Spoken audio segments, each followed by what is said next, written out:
નમસ્કાર, આપ જોઈ રહ્યા છો TV9 અત્યાર સુધીના તમામ ખાસ સમાચારો સાથે હું છું ઝરણા સોની। સમાચારની શરૂઆત કરીએ બનાસકાંઠાથી કે જ્યાંની દાતા સિવિલ હોસ્પિટલમાં બેદરકારીના આક્ષેપો ઉઠ્યા છે। કહેવામાં આવી રહ્યું છે કે સામૂહિક આરોગ્ય કેન્દ્રમાં મેડિકલના સાધનો નથી ચાલતા। દાંતાની એક વ્યક્તિને મોડી રાત્રે છાતીમાં દુખાવાની ફરિયાદ ઉઠી હતી, જ્યાં સામૂહિક આરોગ્ય કેન્દ્ર લઈ જવાતા સાધનો ચાલતા ન હોવાનું સામે આવ્યું છે। સાધનો ન હોય દર્દીને ખાનગી હોસ્પિટલમાં ખસેડવાની ફરજ પડી હતી।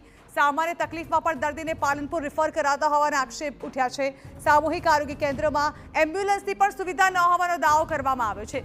સ્થાનિકોનો આક્ષેપ છે કે સામૂહિક આરોગ્ય કેન્દ્રમાં કોઈ સાધનો નથી ચાલતા। હોસ્પિટલમાં હાજર તબીબે પણ ઇન્સ્ટ્રુમેન્ટ 2 મહિનાથી બગડેલું હોવાની વાત સ્વીકારી હતી।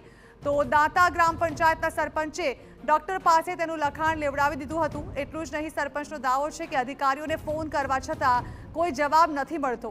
આરોગ્ય કેન્દ્રની જવાબદારી કોની છે તે પણ સ્પષ્ટ નથી કરાતું। આ સંજોગોમાં જો કોઈ જીવ ગુમાવે તો કોણ જવાબદાર? અહીંયા કોઈ જવાબ આપવાવાળું હોસ્પિટલમાં કોઈ છે જ નહીં। સરકારી હોસ્પિટલ છે। અહીંયા બધા એકબીજા માથા પર જોડે છે।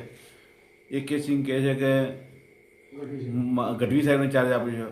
ગઢવી સાહેબ કહે છે કે મારા પણ ચાર્જ નથી, બરાબર। તો ઉપલા અધિકારીને ફોન કરીએ છીએ તો ફોન ઉપાડતા નથી। તો કોના જોડે ચાર્જ છે ને શું ચાલે છે તંત્રએ અમને ખબર જ પડતી નથી અહીંયા। અને આ દર્દીને કંઈ થઈ જાય તો એનું જવાબદાર કોણ છે?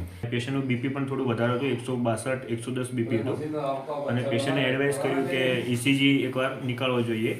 અને ઇસીજી અહીંયા આગળ ઇસીજીનું મશીન CHC દાંતા પર છેલ્લા 2 મહિનાથી ખરાબ છે।